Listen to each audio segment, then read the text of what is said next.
when you look at actual leads have love languages, meaning the way they want to communicate. Okay. And some of them want to communicate through text. Some want to do it through email. Some want to do it through a phone. Some want to do it through social DM, and some want to do it through video. Okay. And it's our job not to determine which one we like, but which one do they like? Yeah. Because that's how you're going to get a hold of them. From ReminderMedia, this is Stay Paid, a sales and marketing podcast on a mission to help you close more deals and retain more business. Hosted by the VP of Marketing, Josh Stake, and ReminderMedia's president, Luke Akery. So get ready to hear the golden nuggets that will allow you to live a life of freedom tomorrow, but only if you take action today. Welcome to another episode of Stay Paid. Josh here. Luke there. Dude, today we're going to get into one of our most asked about topics, which is lead generation. And we're going to introduce our guest in just a second, which is super exciting. I know you're excited to have this guest on today. I'm excited to have him on. I know our listeners will as well once we introduce him. But first, before we do that, I just want to let everybody know a great way to help out the show is to leave a review on iTunes. Head on over there, leave a comment as we are climbing the marketing charts. We're still trying to hit that #1 spot. This year, we have a couple months left. You guys. So leave your comments there. You can also subscribe to us on YouTube. You can get all the videos there as well. We are youtube.com/ReminderMedia. But our guest today, his name is Jared James. He is a sought-after keynote speaker and trainer who has earned a reputation among many as the why guy due to his understanding of why people do what they do and how to get them to change their behavior. And when you start to figure that out, you start to control the world, baby. His combination of enthusiasm, charisma, empathy, and drive have allowed him to build one of the largest coaching and training programs in North America, as well as one of the most innovative and fastest growing marketing and software companies in the tech space, all while being recognized as one of the most influential people in the real estate industry today. Jared, welcome to Stay Paid. Hey, what's up, guys? I'm excited about this. It's not very often that I talk to two younger guys. Hey, what are you talking about? Appreciate that. Yeah, our space is filled with people. I got to talk a little bit louder. So this is exciting. Yeah, that's awesome, Jared. Man, super excited to have you on. You were one of the guests. We always get together kind of as a group here, and we're like, hey, who do we want on the show? You were one of the guests that I wanted on the show, so I'm super happy to have you on. You know, if you could take a second and just introduce yourself to the audience. We just talked a little bit before the podcast how, man, you're a business guy, you're an entrepreneur, you have multiple companies. Just share kind of with our audience kind of what you do, the businesses you've started, what's led you to where you're at today. Sure, man. You know, my story is like you hear with so many people, right? I mean, I didn't grow up with a lot. I didn't grow up with a lot of models as far as like, you know, how money works or how business works or, you know, anything like that. I was just somebody who, as a kid, you know, I think that entrepreneurial people, there's just something inside of them that you just can't let go of, right? I look at it like being like a superhero or an X-Men or something, X-Men or something. You just know you're different. You know, it doesn't matter where you were born into. It doesn't matter what your parents are good at. It doesn't matter.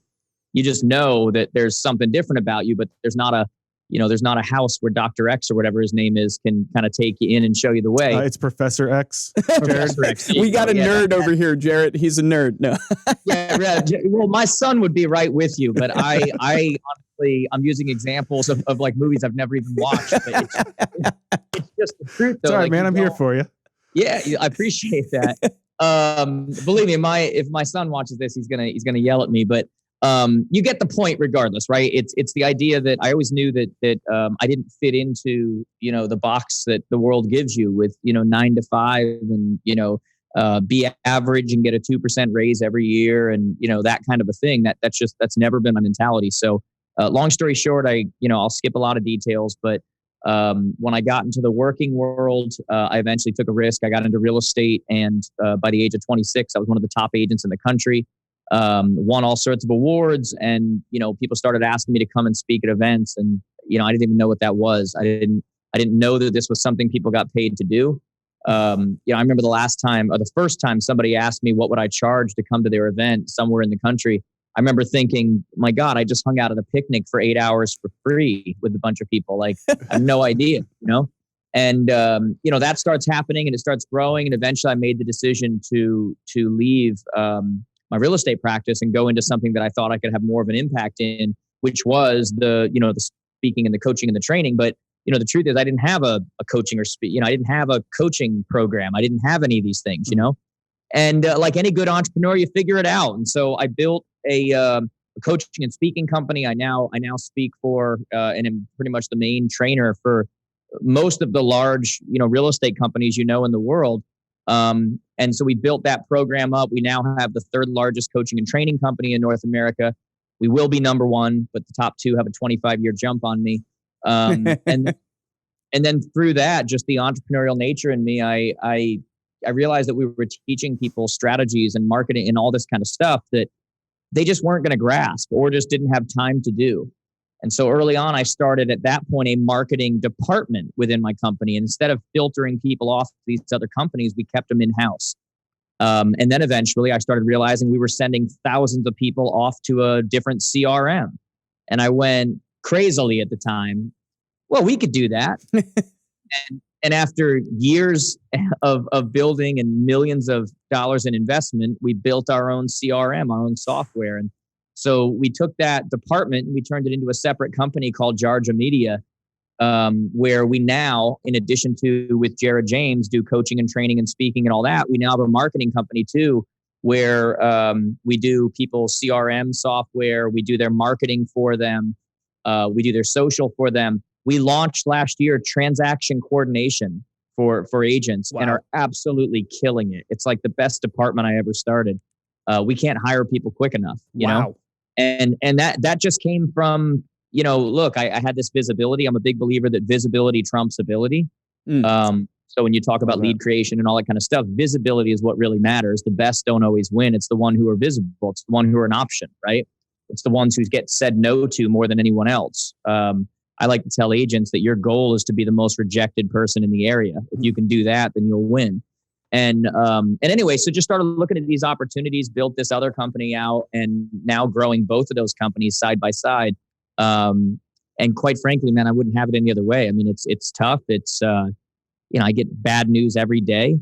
But that's an entrepreneur, man. You're a full-time loser. You lose all the time. I mean, it's not what everybody says it is. It's not, some great, whatever it is in the end, if you love it. But, my son asked me last year, he's like, Dad, what's it like being an entrepreneur?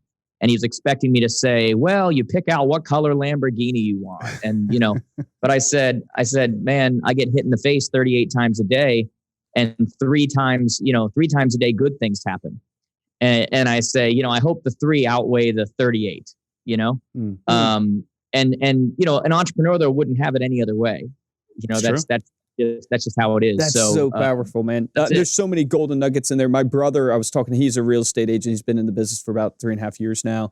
And he was telling me even last night, he said, man, the journey that I'm on, you just have to be comfortable in the dysfunction, is what he was describing it as. It's the same type of idea, that being punched in the face. It's like the dysfunction. And he goes, this is his story. He goes, I hired a couple other agents, or recruited a couple other agents to be on his team.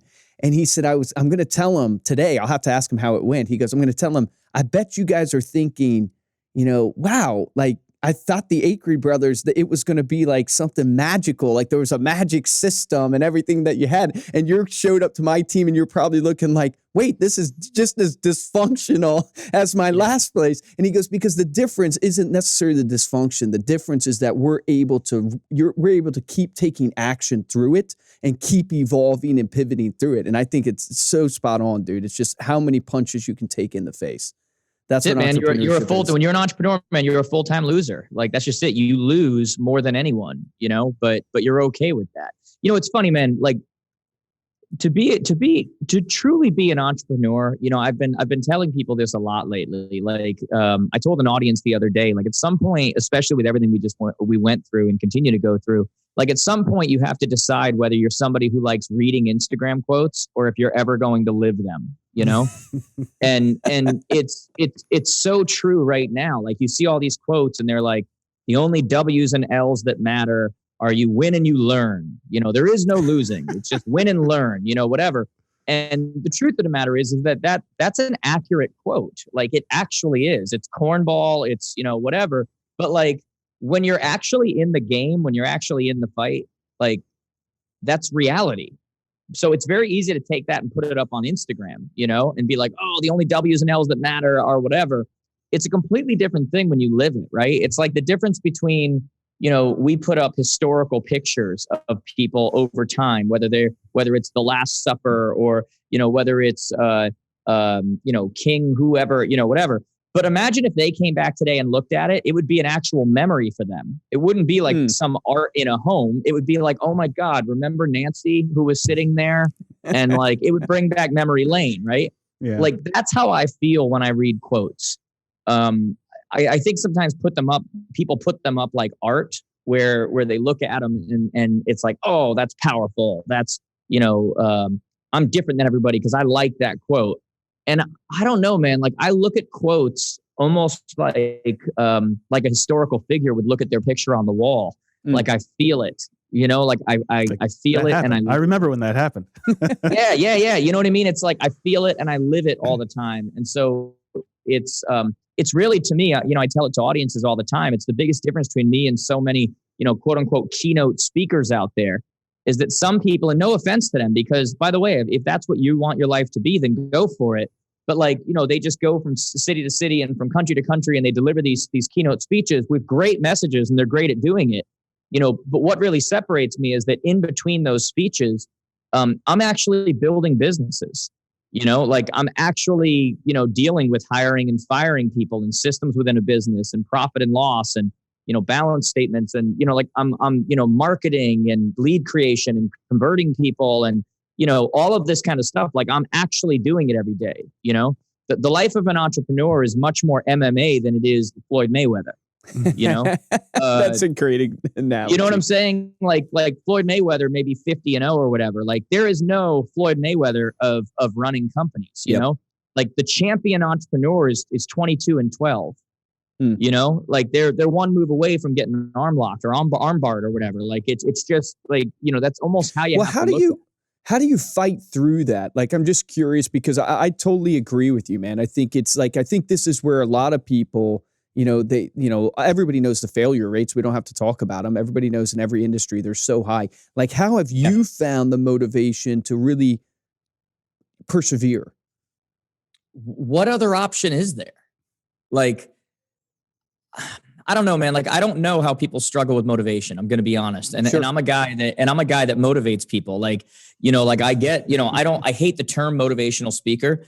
And yet it's what I get labeled as so often, which it doesn't bother me. I shouldn't say that. It doesn't bother me because I get what they mean. Like we need to label people. We need to like understand who they are in our heads. And I know that part of what I do is that I do motivate people just unintentionally, just because of, they draw inspiration or they, energy. Whatever it is. But man, I'll be honest, I'm never someone who's suffered from motivation. And I don't mean that in a way where I jump up every day and I'm like, let's go win the day. That's not what I'm talking about on any level.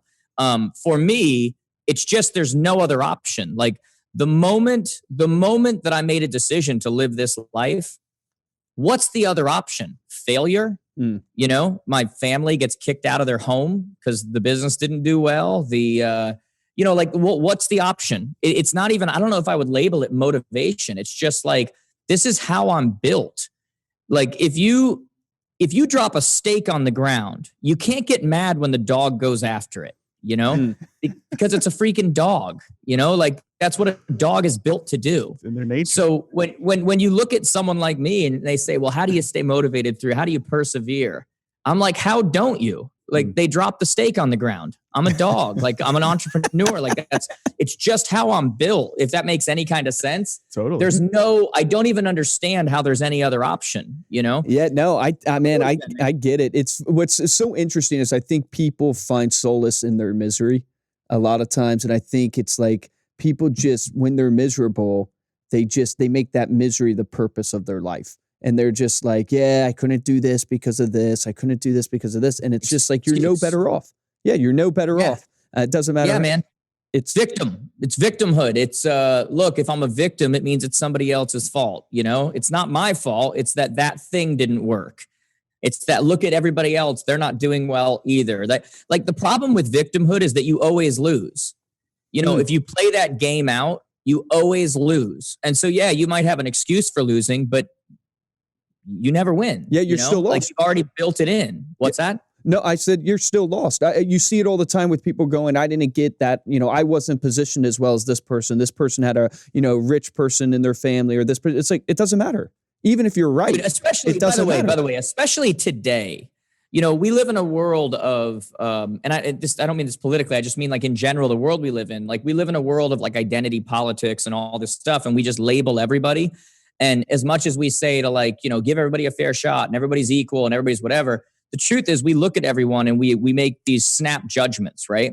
And so I think for a lot of people, like for myself, for example, I think a lot of people look at me and they're like, oh, white male, whatever. He must just have all the advantages. He probably grew up, where it was handed to him or it was modeled for him, or it was, whatever. And that's just utter bullcrap. Like I grew up in a broken home. I met my father when I was 12 years old.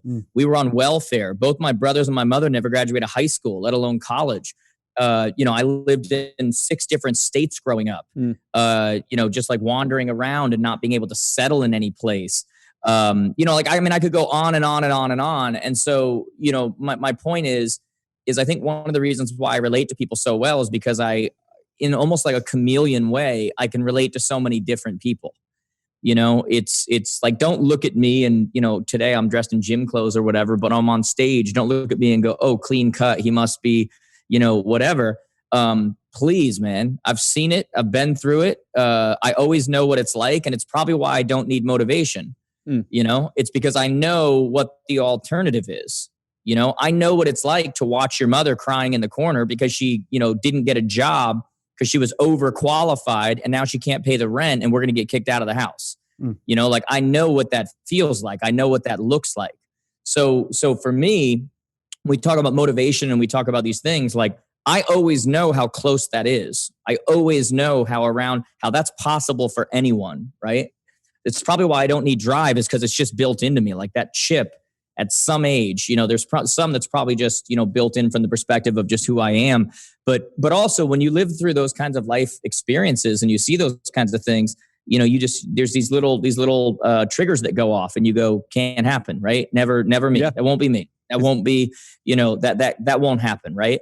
And that probably has a lot to do with it too, But back to that whole victimhood thing, it's just, look, I could make every excuse in the book. But if I do that, I'm going to waste the one life that I get, but at least I was a victim. It wasn't my fault.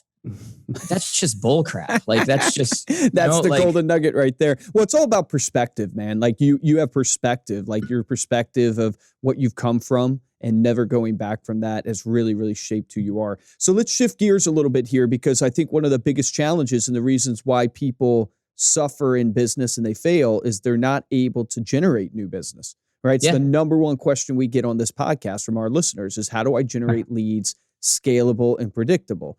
And I'm just curious for you. Obviously, you're an entrepreneur yourself. You have businesses yourself you're trying to generate leads for, but you're also coaching clients to do this every single day. What are some of the things you're seeing? Where would you point people to?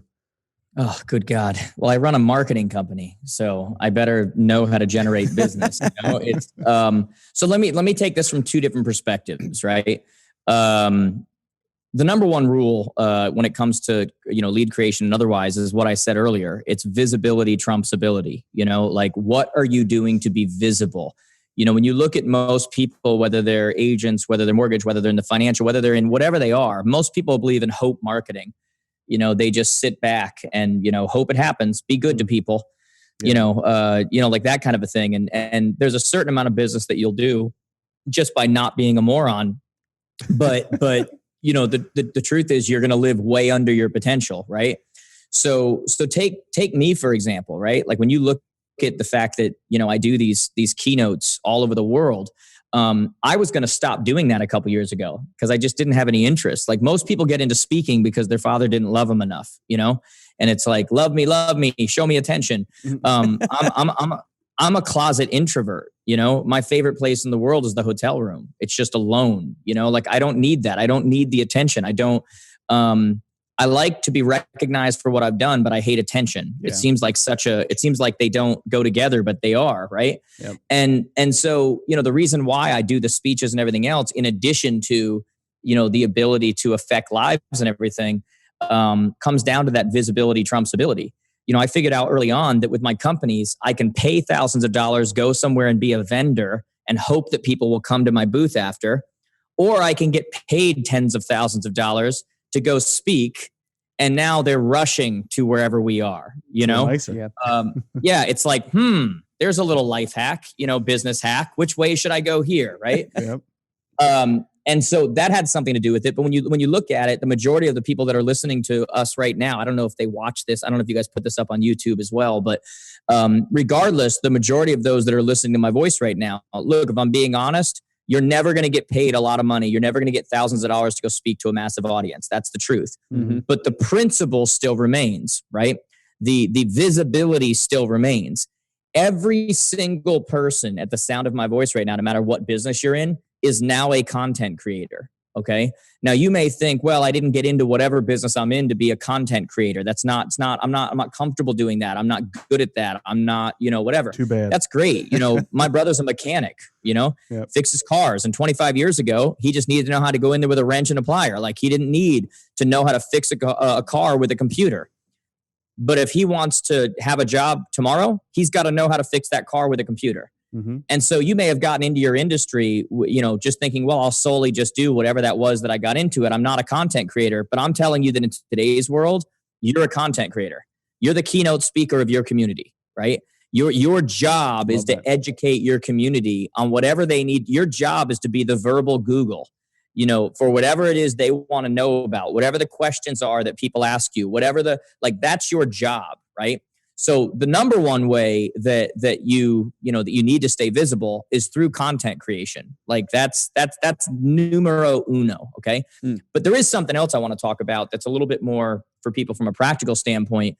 Look, when you look at places like Google and a lot of these places, they've cut out from a pure marketing 101 standpoint, they're cutting out a lot of the demographics that you're allowed to target by. We live in a world, we now live in the generation where the participation trophy generation and the timeout generation finally grew up and now everything's offensive. Okay. And we live in a world right now where if you're marketing on Google and Facebook, you can't target women if you're a women's magazine.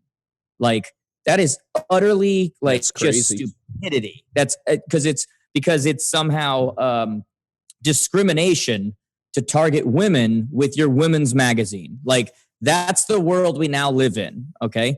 So the good news is we're all playing on the same playing field though. Okay. So I've always said that if we're all playing on the same playing field and we're playing with the same rules, I'm going to win. Okay. And so there's still opportunities from a marketing standpoint. Like for example, there was a time when Facebook leads or Facebook ads, there was a time they were killing it. And then there came a time when they were not working well at all anymore. Okay. We now live in a world where they introduce Facebook lead ads and they are crushing it again. Incredible. Okay. Yeah. I literally have had several meetings with the people at Facebook that run the real estate part of Facebook as far as what they're planning to do moving forward and everything else. But they've made a ton of changes to how they're running their ads and their algorithm and everything else because they want to pull revenue from a lot of the other aggregates, the other third parties that are out there. My marketing department, my marketing company, ReminderMedia, is creating leads for people at 50 cents to $1.10 a lead, which is utterly absurd. Like that is, when you talk about ROI, that's crazy. So I would tell everybody, it's insane. So I would tell everybody, look, I mean, I could do a full day session on lead creation as far as what you do, strategies, whether you're in real estate and you want listings or whether you're, whatever it is.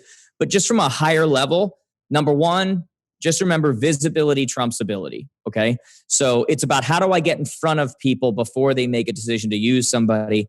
And it's about the idea that we live in a world now where you can't get in front of people when they're ready to buy and sell. You have to get in front of people when they're ready to learn, because that's the world they live in. They start looking and researching the product or the person or the whatever, 8 months before they ever purchase now. Like that's the advent of this, the phone. Like that's what it gives us the ability to do. But in addition to that, content creation, getting in front of them, teaching them, having a library out there that educates them, just like I do on a regular basis. I don't talk about things that I don't do. There's a reason why my YouTube channel has 5 million views and my podcast is a top 200 business podcast. and I'm super active on social and all these because I'm educating my consumers. I'm doing exactly what it is that I'm telling you to do. But in addition to that, as far as a more like marketing 101, what's working right now, man, Facebook lead ads are crushing right now. Like Facebook has made an actual determination behind the scenes that we need to take over this space. And my God, they're killing right now. So for a lot of you that jumped off because it wasn't working for a while and whatever, you're missing the boat right now because it's a gold mine. Yeah. I mean, literally, I had a conversation with my marketing director today, and he's like, we just need to get the word out because this is insane. He's like, we need to get as many customers in here as possible we can create leads for, because he goes, we just created 90 something leads for this person at 40 cents a lead. Yeah, it's like, unbelievable. That is insane, you know? So what are you using in that? What are you using with those lead ads? Like what's the lead magnet? What's the form? What's the, like, what are people signing up for? Like, well, the beauty about lead ads is there's no form. Like what lead ads did. Yeah, I'm sorry. Go ahead. Yeah. So I'll go over what it is, but like, you know, the beauty of lead ads, the thing that Facebook fixed was, think of it like Amazon one-click shopping. We learned that when people are online, the more they have to click or the more they have to fill in or the lesser the chance that they're going to move forward, right? So what Amazon did was they created one-click shopping. And it's like, got everything, just click, you're good. You're good. Before you change your mind, before you have buyer's remorse, just click and let's get that shipped to you, right? Yep. So from a Facebook perspective, they started figuring out the same thing, and they were realizing that, okay, we're clicking on these ads. They're going to a third-party landing page. You know, many of them were two-step landing pages because you wanted to put as minimal amount of information as possible. Then you weren't getting enough lead information. And finally, someone at Facebook figured it out and went, hey, we've got all their information already. I mean, like, we know they have data. They know which Star Wars figure you're most like, you know? So they certainly know your email and phone number. And so with lead ads, what they started doing, this new form of ad, when people would click on the ad that they were interested in, the pop-up would come up with their information already auto-populated, and it'd be one click. Do you agree this is your info? Hit confirm. And now all of their information was auto-populated. They didn't have to do a thing, and all they did was hit confirm. And now that took the cost per lead and the number of people that followed through, I mean, just through the roof, because they made it easy. Yeah, they made it easy, you know? So it's all about, what do I have that my consumer wants? Yeah. So for example, right now, while we're creating leads for our people, we've got a business plan training tomorrow, right? I'm doing it on my Facebook Live at noon Eastern. It's you know, we're probably going to get a ton of people there, whatever. But like, we will take our custom built business plan and our digital business plan that figures out people's numbers for them and all that kind of stuff, and we'll put it out as an ad. Get the free business plan. We'll give it to you. And they hit submit. I mean, they click on it, auto fills their information, they download it, and we're just collecting leads, right? But like, let's just take an agent or something. The greatest thing they have is a listing, right? In order to catch the mice, you got to have the cheese. In order to catch the shark, you got to have the chum. So if you want more buyers, you got to promote the listing, right? If you want more, like, you just got to think about what your consumer wants that you have, and then make it easily accessible to them, right? And so that's all it is, man. Like, create a report that, you know, the 3 things you need to know before blank, or the, you know, whatever it is, right?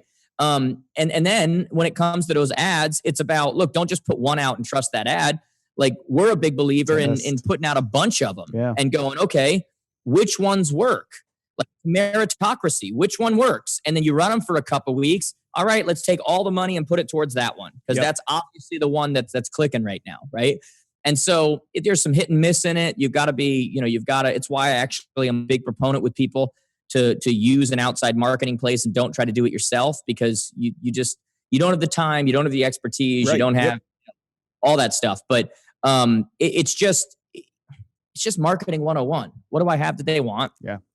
How do I give a compelling reason they should go for it? Make it easy, and, you know, that's it. And then you got to have a plan on the back end. We'll talk about that at some point. I'm sure when we talk about conversion, but you know, creating leads without knowing how to convert is an absolute waste of time. Yeah, well, that's actually where I was going to ask you, is that, you know, a little bit, you know, what I see today is almost getting leads is not the problem anymore for people. I think they're getting tons of, well, I shouldn't say this for everybody, but a lot of people are getting tons of leads, but they're wasting them. Like, I read a stat one time that says 50% of leads are wasted.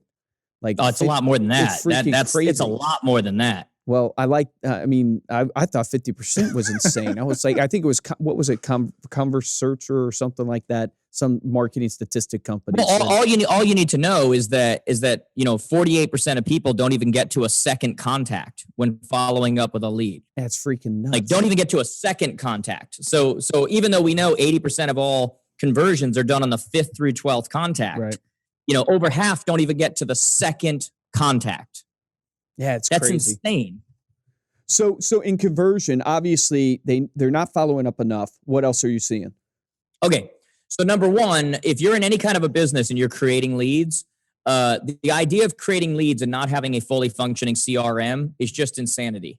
You're never going to get, like I said, 80% of all sales are made on the 5th through 12th contact. You think that you're remembering to get through the 5th through 12th contact? No, we're always looking at the next thing, and then we forget about all of those people we were supposed to be following up with, right? Yep. So when you look at I literally put millions of dollars into building a CRM. That's how much I believe in it. And my belief is when it comes to follow up with leads, the goal is one of two fingers, right? You either follow up until you get a thumbs up that says, let's work together, or you follow up till you get another finger that means let's not work together. Okay. I love that.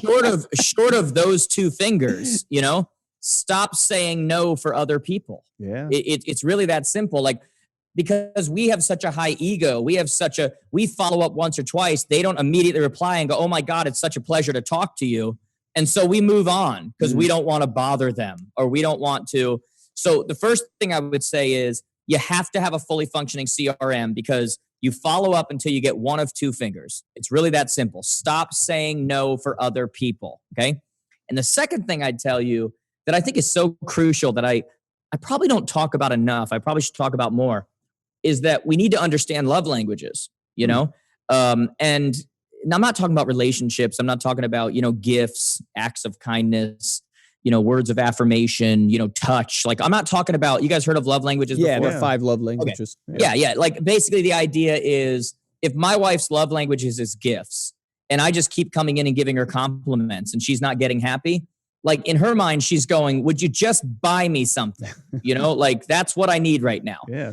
But what we need to understand is that leads, and by the way, there's people out there that are going to get upset we're calling them leads. There's all these PC warriors. They're people. Duh. We all know they're people, okay?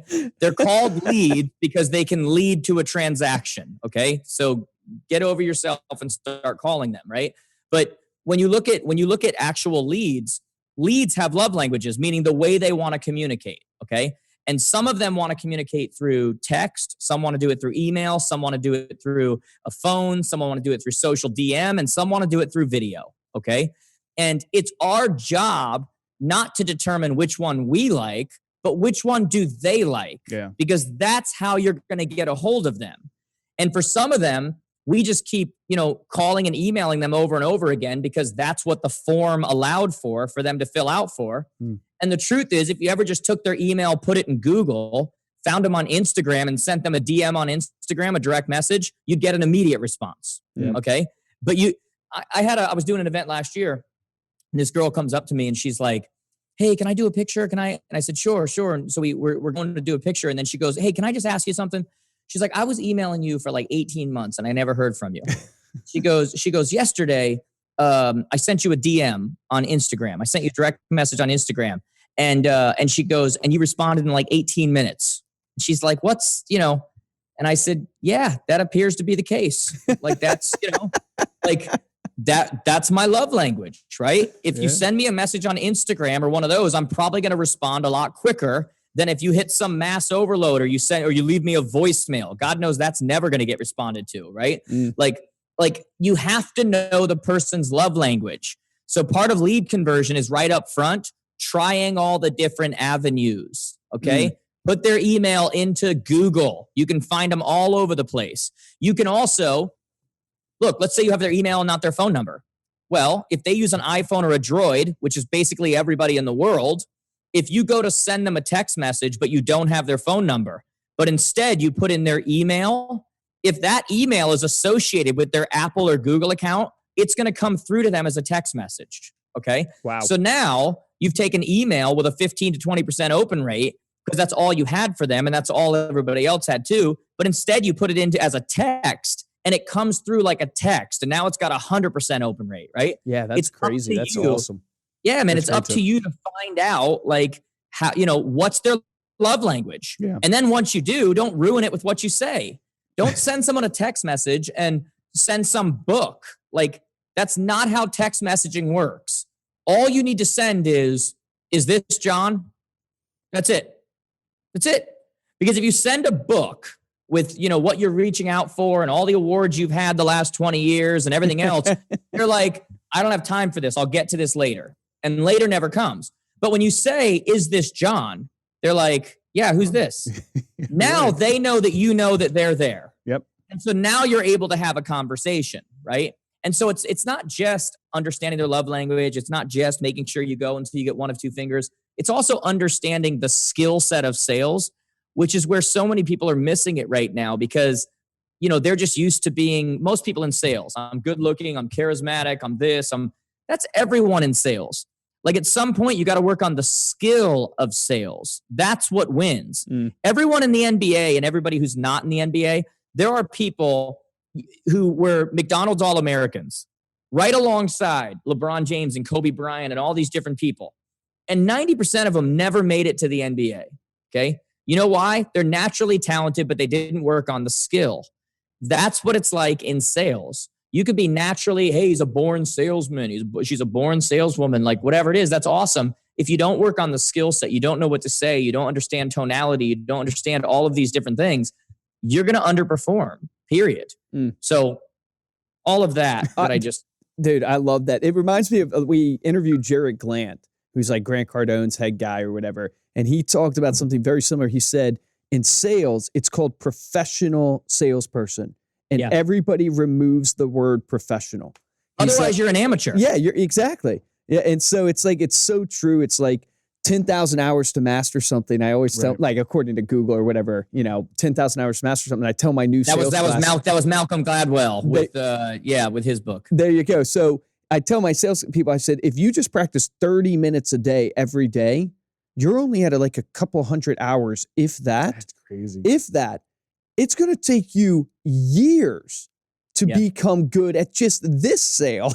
This one sale. This sale. So people just don't understand more that. Importantly, by the way, like just look at the industry overall. Just look at sales, look at whatever. Like all those minutes, all those hours you're putting in is such an advantage over your competition because they're not doing it. Like I run like one of my companies is a coaching and training company. Like we do this with some of the largest brands in the world, and it's amazing how many people don't practice at all. Like they just wing it.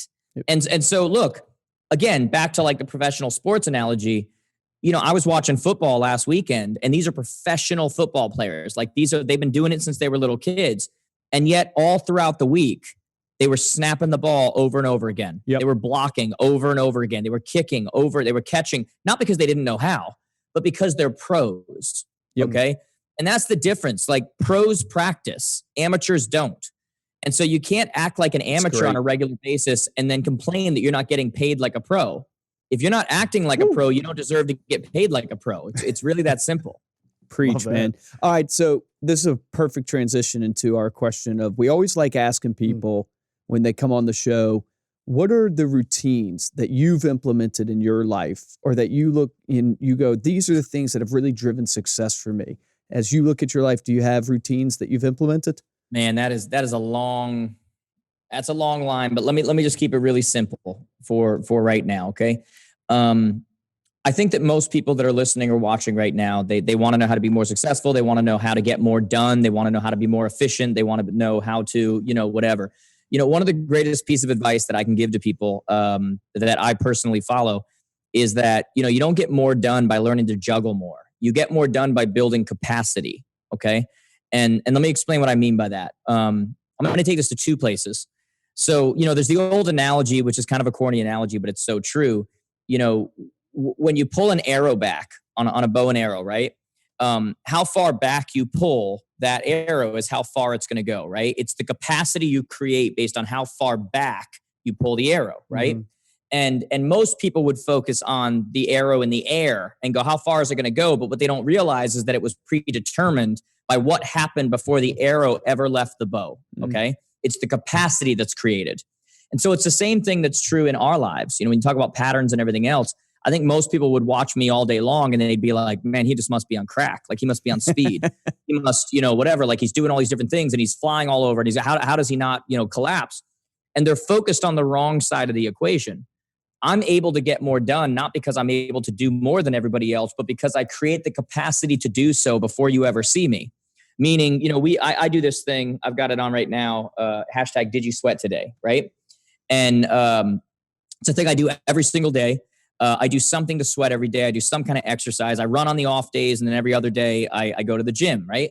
And, you know, everybody, you know, I think a lot of people think I do that because I want to, you know, someday audition for Baywatch or something. And that's just not the case. I'm building capacity. When I'm taking care of myself like that, I'm building capacity.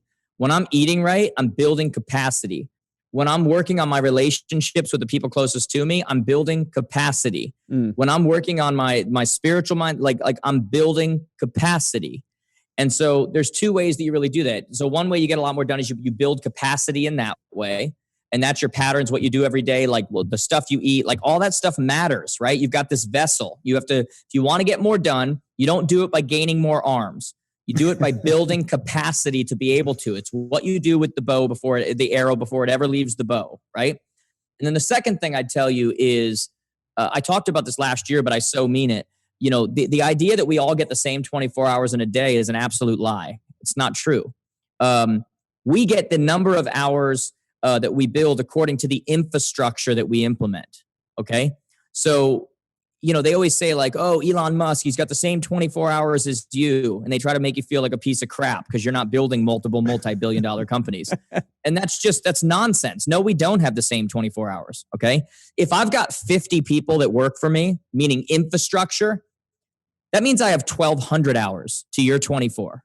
Okay. That's infrastructure. That's crazy. So we don't all have the same 24 hours. We have the number of hours we create according to the infrastructure that we implement. Wow. And so that's what I would tell people. You've got to create capacity in yourself personally, but then you also have to create capacity according to what you do with your infrastructure, because we don't all have the same number of hours. We have the number of hours according to the infrastructure we implement. That is so And good. so those are two things that I think that I've done really well in my life, and I'm still doing right now, is kind of getting out of I wrote a book called Get Out of Your Way, but kind of getting out of my own way, not being a control freak, thinking I have to do everything. I have to, you know, whatever. I'll never reach my capacity by doing that. I'll never reach my potential by doing that. That's Awesome. so good. So good. Jared, man, thank you so much for being here. Love having that conversation. How long with was you. that? My God.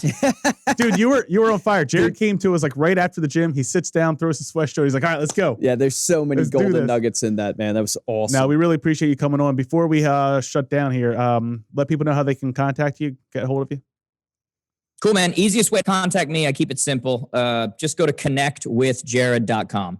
I've never been a big fan of on Facebook on this, on Instagram on this, my YouTube is this, my podcast is this, I do what's called a digital business card. If you just go to connectwithjared, Jared, connectwithjared.com, everything's there. Instagram, Facebook, YouTube, Snapchat, TikTok. Dude, I'm gonna have to steal that idea. My podcast. I'm getting tired of throwing all these handles out here and URLs. I'm gonna steal. Yeah, man. that That's why we do it, man. Make it simple for people to connect with you. So go check that out. Anybody who's listening to this, feel free to follow and send me a message. Say hello.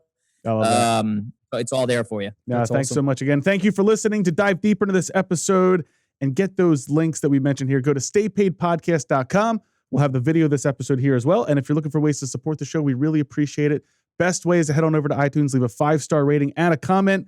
Today's featured review comes from Hinky Lover, 1993. I don't know. I love these names on Hinky Apple Lover, Podcasts. 1993 on Apple Podcasts says, gotta listen, digestible, practical, specific and fun content to grow your business. Started listening to this before I even got into the sales industry, and there are nuggets upon nuggets to take away. So thank you so much. And the best way to help out is to tell a friend about the show. And if you want to get hold of me or Luke, you can find us on Instagram. We're at Stay Paid Podcast. For this episode of Stay Paid, I'm Joshua Stike. Guys, and I'm Luke Acree. So many golden nuggets here, but I think the one that is so powerful and so simple for you to execute on is you follow up till you get one of the two fingers. You either get the thumbs up that they're going to work with you or the other finger that we know what that means. But I think that is something that you can apply to your business tomorrow. And it's not something you need a big system to create or anything like that. You can continue to follow up with people till you get one of those two fingers. Remember this, difference between a top producer and a mediocre producer in every single industry that we've worked in is top producers take action. Take action on that today.